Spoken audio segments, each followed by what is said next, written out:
Bible, as I've maintained, proved in another tape, or I believe beyond a shadow of a doubt, in my opinion, that it was Moses himself who brought back the book of Job, which was written in outer space in a great time of antiquity.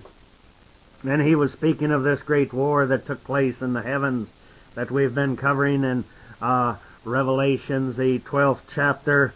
And as we go back in 1 Kings that we were citing to you some time ago, talking about the four corners, and we take and look up the word table there, and they're not sure what it is, and they said from an ancient root word that is unknown, and the nearest thing they could figure would be like a bent knee. Well, you bend your knee when you come downstairs, and the ancient idioms meaning to come down to this earth. And we take, go back to Job. He said, he said that he came forth from the bosom of the Father and the womb of the morning, from the inside of something. He said, I was there when all of the morning stars sang together. He's talking about the sons of the morning star that inhabited that very house of the Most High. And they said that all of the morning stars sang together and they shouted for joy. So as we go on, it sounds to me like this Syrophoenician lady that she had more knowledge than we have given her credit for, if indeed, as I assume that she was a person who was steeped in the doggone or Dagon religion. Now, the one other question that Christendom may have is that some translators refer to her as a Canaanite. Now, some Israelites lived in Canaan and were later called Canaanites, although they were pure Israelites. A brief note on an error in the translation: the Hebrews were accused of killing Christ. There were Israelites in Jerusalem, some of the tribe of Judah, some of the tribe of Benjamin, but just a very small part of them. But we also know that there was a great mixed multitude of other nations that came back with them, and they were called Jews. This was a mistranslation of those who came out of the captivity in Babylon, whether they were Israelites or not. Now, they were referred to as like Yehuda, meaning those of the exile, but it did not mean that they had all that they were all pure Israelites. But they had brought a great mixture of this Babylonian religion with them, and this is what Christ was referring to when Herod and those that ascended to the throne. He said, you sat in the seat of Moses. Now, why did the Almighty in the book of Deuteronomy 7 tell Israel to slay the Canaanites and 6 other nations?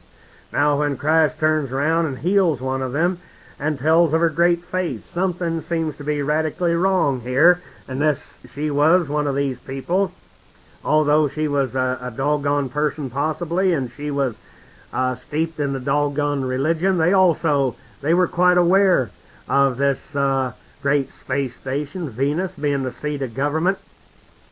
But somebody else had come along, this so-called god Dagon, or he who called himself a god, and he changed this. Now, the diaglot of the Greek and English that's put out by the Jehovah's Witnesses, that was last published in 1942, has this to say. Here we see it rendered correctly in the Greek on page 304 of the diaglot. O Father, forgive them not, for they know what they do. And so a lot of times when the people say that the Jews killed Christ, think that it's referring there to the tribe of Judah. No, Christ died for Judah and Benjamin and Ephraim, Manasseh, all the 12 different tribes that were to be scattered to the 4 corners of the earth. But I do not believe that it was any Israelites that had any part of this. But we're talking about those of the remnant that came back with them, who had usurped the seat of authority, taken over not only the government, but the religious part of it also. But we find, as we search through the books of antiquity and the ancient history of all of the great nations and cultures, that they all spoke of Eve. But it's been lost to Christendom and the students of the ancient culture due to the ignorance of not understanding the knowledge passed on to other cultures and languages and the name changes. Also, there are those who are prejudiced, who prejudged the Christian or the Hebrew religion, especially or specializing in the Oriental or the Aramaic, and also the North American histories. Now, we spoke of the Greeks and the symbolism of the great ships of Homer. We spoke of Christ returning to earth as he was referred to as Jason, who would be at the helm of this great extraterrestrial ship, which, as we said before, is another name for Jesus. And so we find that there are star maps on many of the great Greek beautiful vases or vases and their paintings and their artifacts. We find they depict the maps of the stars showing the constellation Orion and Lepus, which means the hare, Canis Major, the great dog, which contains the dog star Sirius, and the huge constellation Argo, which means the ship. Argo is so large and so sprawling that it can rarely, if ever, be found on a single detailed star map. As we study the Egyptian hieroglyphics, we see a constant reference here to the dog god or jackal. Yes, there's been many others who have written on Sirius or Dogon, the dog star, but they fail to realize that the Hebrew children worshipped Dagon and forgot that they came from the Eden planet or from whence they came, and worshiped the god or gods from another area of the heaven or one of the many mansions that Christ spoke of that was in the Father's house.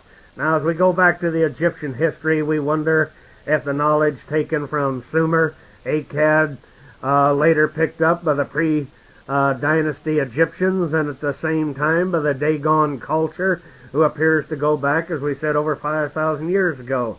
It appears that all of these people, they believed in one great God of heaven or outer space, but then they start calling the sons and the daughters of these planets lesser gods, and why not? Christ or Christendom would pray thusly, Our Father which art in heaven or outer space. And it also tells us that Seth was the son of Adam, who was the son of God. Now, you remember that the Egyptians, they were what a lot of people would classify them as ancestral worshippers, or those of the lesser gods, and they referred to Seth as being evil, because it seemed that he was at warfare, and that there was, like Genesis 3 and 15, when the Almighty said that there would be a war between the two seeds, the seed of the woman and the seed of the adversary here. So we find that the Egyptians referred to evil Seth, and we've disclosed how that he came in the Shub and the Shem ships and so forth, and he fought against this Horus. Now, as we go back into Cain's genealogy, it seems to appear end right there in Genesis, but most of the religious world, they fail to realize that Cain went on as, I believe, that he and his people, or his descendants, I think he was named after that, for they came from a land in outer space that was called Canaan land. And I think if one was to research this, that we would find, we go back into the antiquity at the time of the children of Israel when they were looking for Canaan land. It really was not the substituted Canaan land upon this earth, but it was a place in outer space. But due to their ignorance, their carnality, and the driving desires of their earthly, carnal, low level of thinking and existence, they were kept out of this. But as we go back into antiquity, this person or personage of Cain, we find that Christendom and the religious world, most Christians think that Cain was just cursed, but remember it did say he was a tiller of the soil. And it says that it would not yield to him, but he passed his knowledge on of science and written languages and agriculture to the ancient earth people, as we referred to there in Revelations, that he preceded these other people from the morning star here, and they were waiting here for them when they came to destroy him. Now we find that Cain, he's been referred to by many countless different names until his great feats and his power and his dominance has been lost to modern man. They fail to understand who he was and what scenario and that he played in this great panorama that was being played out on this earth. And now we find that although he supposedly killed Abel, I don't deny that he did, but we find that Abel was just not one individual, as we've cited before. It represented another people, one of the trees in the Garden of Eden, a family tree, a great nation, a great world. And we believe that that was the people of Cain who brought about the destruction of their neighbors. But you can still not deny the preponderance of evidence and facts that we find here, as we've stated before, that all nations, they seem to want to claim a genealogy to Eve, some by Cain, and some through Seth. And we've stated that Eve was possibly referring to the goddess Nut, as we've covered that in another chapter, symbolically, as we would refer, or the English would refer to the Queen of England. Only in this case, she was the one that was called later on and corrupted by the Egyptians and the Babylonians and others. She was called the goddess Isis. In other words, worship the womb of the morning. They worshiped the people, and the Almighty, the Father of that house, he was left out. Then it appears that the religion of all of the ancients, they incorporated her into their religion, if not given her center stage. And they believed by showing genealogical connections, what I'm trying to say, to her, that they would have a passport back to the stars, or from wherever they claimed to have come from. Now, you, the listener, we would have you note that we can't send it out because we have taken a reproduction from the Egyptian culture which depicts Isis. And there are two things that are very strange about her and her dress, as we've searched into pictures of her in the ancient Chaldean accounts, the Egyptian and so forth. The first thing that catches your eye about her, your attention is drawn to her headdress, which represent two horns of a bull, like the golden calf, or the golden bull. But then in between there's a round object that was called the disc of Venus in the middle of the horns, representing the house with the fiery horns of Venus. Then you'll note that in a lot of these pictures, if you were to look it up, I don't promise to, but maybe possibly I can get some of these pictures reproduced and send them out to you of the tape that might get a better picture of this. We note that she has like a cummerbund on the back of her head, but it is representative of a fish's tail and scales, representing the Babylonian god Onus of Babylon, also known as the god Dagon, or Dogon, whom Jonah went to. You remember he went to Nineveh to stop the people from worshiping this god. And we went through that, where he was picked off the bottom of the sea by one of the great ships of the Almighty. And also this will tie in as we get into the Homer ships of the Argo. It appears that the people of Nineveh, they believed this Jonah's prophecy, thinking he was a prophet of Dagon or Dogon. They thought he possibly came from Sirius, the dog star. Why else would they believe this if he did not, as we proved in that chapter, I believe quite conclusively at one of our first cassette booklets, or whatever you would call it, that this all seems to fit and tie in together here. Now, a lot of people, they missed the point in the book of Jonah where the king commanded man and beast to fast and pray to the Almighty, not realizing that he didn't mean sheep and jackasses and poodle dogs to dress up in sackcloth and ashes and pray and fast. Was the word beast here a corruption of the people called dogs, or those from Canis Minor or Major? And now the people of Venus, also called the Adam man.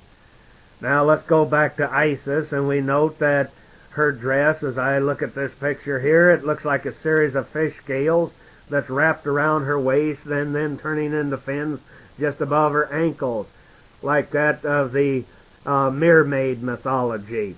And those who would doubt all of these myths, they note that the Catholic Church, as in its beginning, like so many churches of today, they go out to proselyte the world. They think that the important thing is great numbers of people. Well, if you're living off their tithes and offerings, I guess that's very important. But it appears that in the beginning of their history, still carried over today, they did a lot of compromising on the way to their horizon in order to bring all these vast numbers of heathen in and these other cultures. So they had to, and they were very clever, they had to incorporate some of their ancient beliefs into the religion. One being the mitre hat that represents the fish head of Canis or Dogon, represented sometimes half man and half fish in the ancient Babylonian.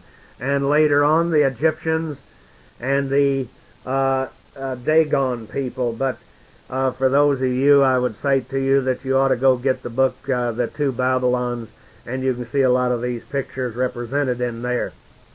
You will note that the Queen Isis also, if you were to find a picture of her, she had a serpent on her crown in the middle of her forehead.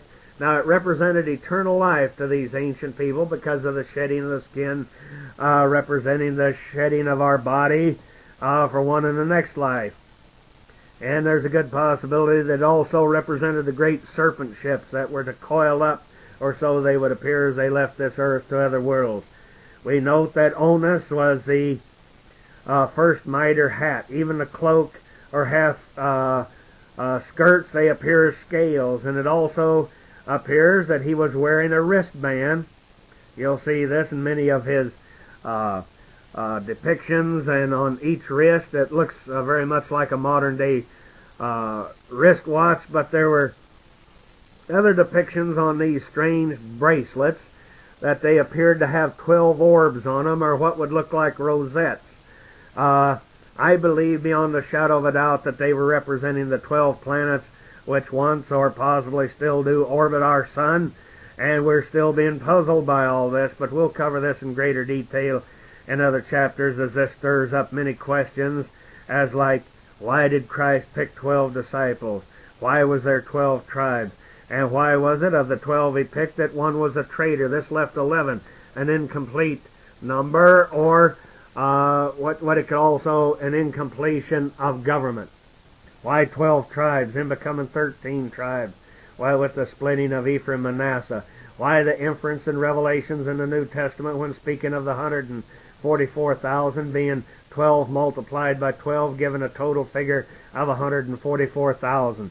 This leaves man with many mysteries of heaven that we have yet to discover. Now, religions, they corrupt this to mean in most cases, they use this on their people, that this is referring to their particular denomination being part of the 144,000 of the Almighty's little honeys. Now, it seems rather embarrassing to a lot of them, as their denominations have grown to a few million. So it seems that there be millions left out of their supposed nitty-gritty. Now, the final point on this mystery, which is still to be unraveled, is that the Babylonians, they believed that Onus, or Dagon from the planet or the area of Sirius, that he supposedly founded civilization on Earth. Also, this is believed quite extensively by the Dagon people. They say that it all started there. Now, we've only given you a thumbnail sketch of a subject that could fill volumes, and we now will deal with others of the Bible who went to heaven or outer space, received help, and those of biblical accounts who claimed descent from Venus to conquer Earth and other worlds without end. Now, if all of this sounds so very far-fetched, it's because we never look up to the sky and wonder about the billions of stars and those that we cannot even see with the naked eye. Now, if our premise, which is based on the foregoing tapes of Venus, is really true, and it's the seed of the one true Yahweh, then we should say in the latter days, it said in the latter days, that he would call his people from the four corners of heaven or outer space, and he would collect his sons and daughters in heaven and the four corners of the earth. Now, why can't we believe that there's countless embassies representing the four corners of the universe?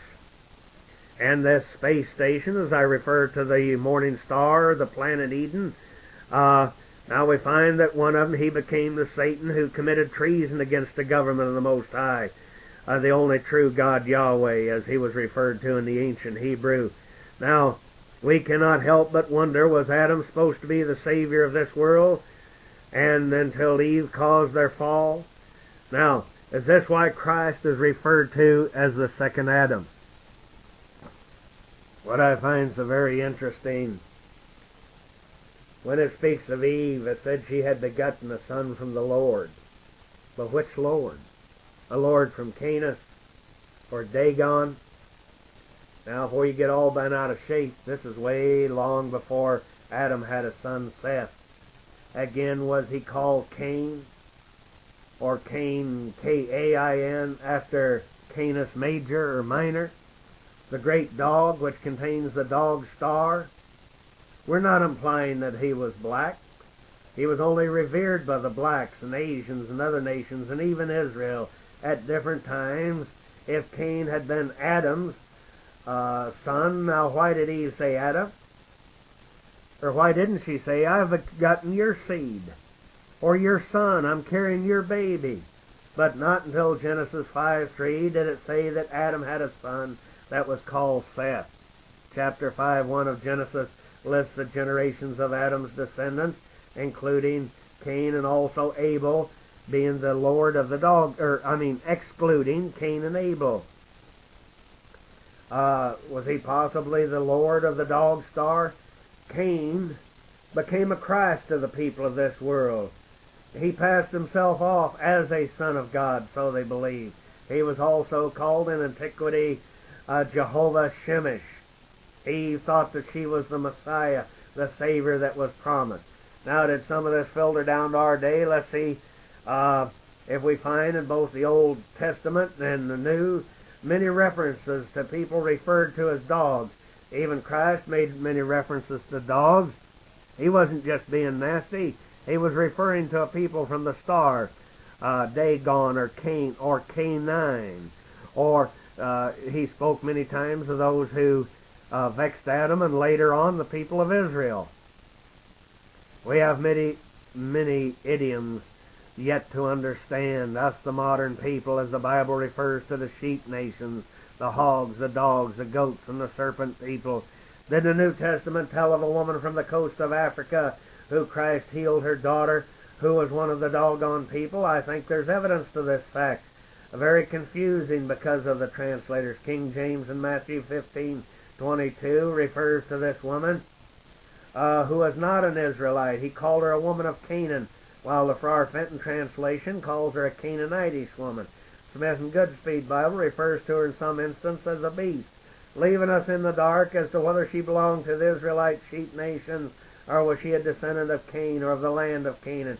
Was she black, white, or Asian? We find in Mark 7:26, it sheds a little more light, I believe, on the subject. It goes on to say she was a Greek, but by nation or nationality she was a Syrophoenician. Here we look at King James, Mark 7:26-30, where she doesn't seem to be insulted by the word dog. She calls herself a dog. Why? Unless she was of the Dagon people or religion. Now, quoting verse 26, the woman was a Greek, a Syrophoenician by nation, and she besought him that he would cast forth the devil out of her daughter. But Jesus said unto her, let the children first be filled, for it is not meet to take the children's bread and cast it unto the dogs. And she answered and said unto him, Yes, Lord, yet the dogs under the table eat of the children's crumbs. Now the table, the great space platform.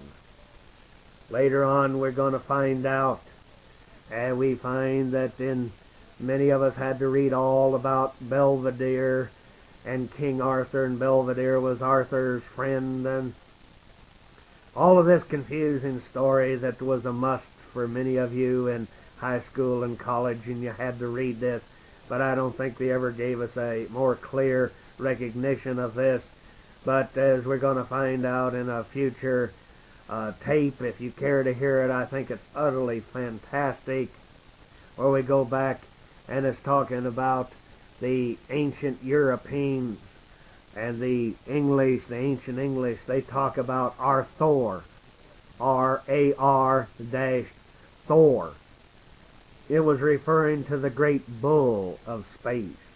And Bullinger talked about the symbolism of the great magnitude of stars that make up the charging bull, where those of antiquity and the Egyptians and all of them, they spoke of it, looked like the horns of the great bull, or Thor, seemed to push the sun across the heavens.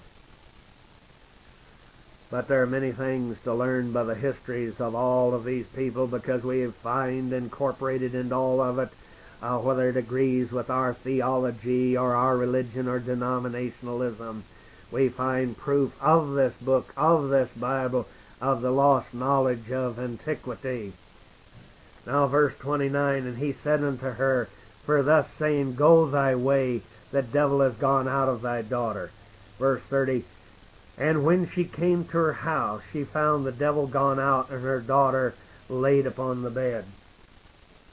Now some say the ancient map showed Syrophoenicia was off the coast of Africa, which would tie in possibly to the Dagon people.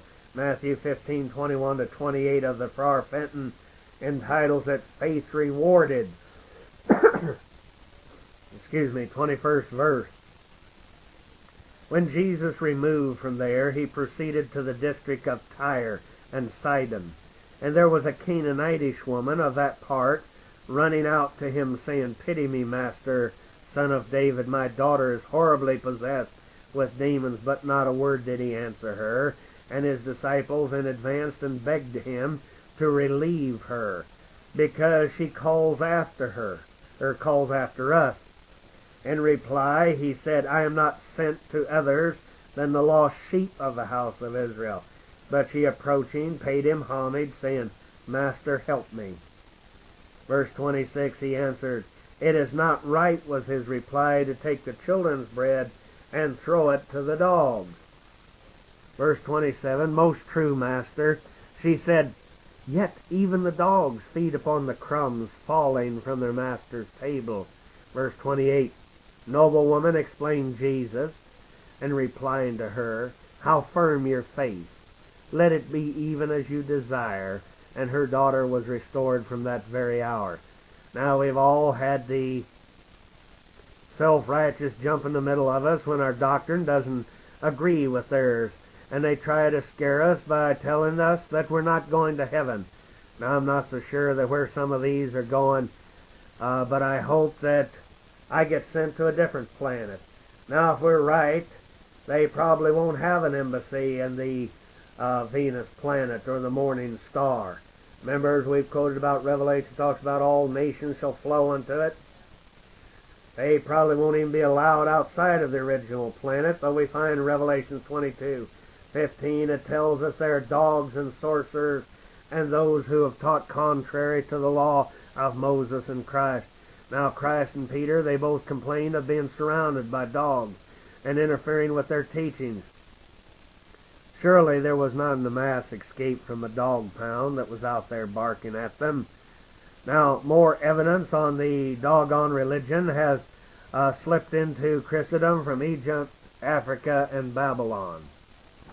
As we study the ancient works of the two Babylons, and also, and he quotes from Lanyard, he points out to the fact that the popes of Rome, they seem to copy the success and the pageantry of Egypt and its hypnotic effect upon the masses of people. And we find that in an old woodcut and found in the book The Two Babylons, the Egyptian sovereign pontiffs of Egypt, as he was referred to, he used to pay a visit to the temple of his god Dagon, having reached the precincts of the table.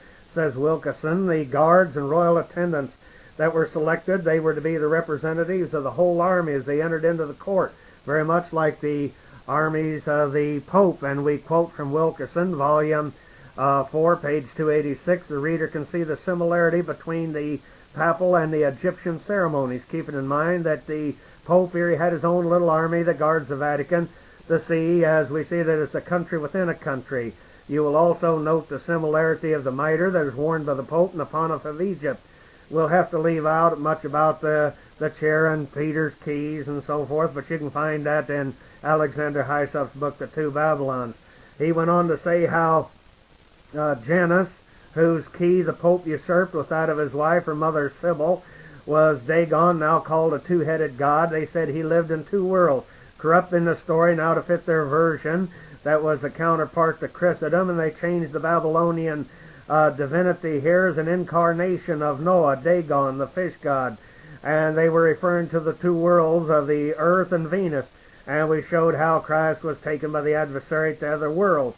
Now, we find that the Pope, when he sits on the high altar of Rome, and he receives the adoration of the cardinals, and the very mitra that was worn by Dagon, the fish god of the Philistines and the Babylons. There were two ways in which Dagon was anciently represented. So we have to leave a lot of this out, but to use the words of Layard, the head of the fish, it formed a mitre, so that the man, while its scaly fin-like tail, it fell as a cloak behind, leaving the limbs and feet exposed. Of Dagon, in his form lanyard gives a representation in his last work, and we'll skip a lot of it, but he goes on. It says, no one can doubt for a moment that there are two other sources. The Pontrus mitre had been derived. The gaping jaws of the fish surrounded the head of the man of Nineveh, and are unmistakably the counterpart of the horns of the Pope's mitre at Rome. This was in the East, or at least 500 years before the Christian era.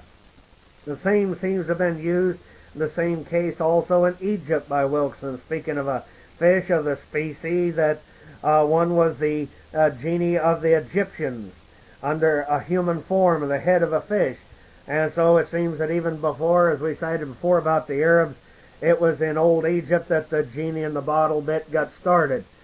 Now, we're going to have to skip a lot of it, and as we're running close on tape here, and we find that in the two Babylons, he refers back to the Chinese emperor, that just like in modern times, it was well known that he went on to say in a private communication to him that the emperor of China and of all ages, even to the present year, as a high priest of the nation, once a year he prayed for the blessings of the whole nation, having on his priestly robes and the mitre on his head, the very same as worn by the Roman pontiff for nearly 200 years.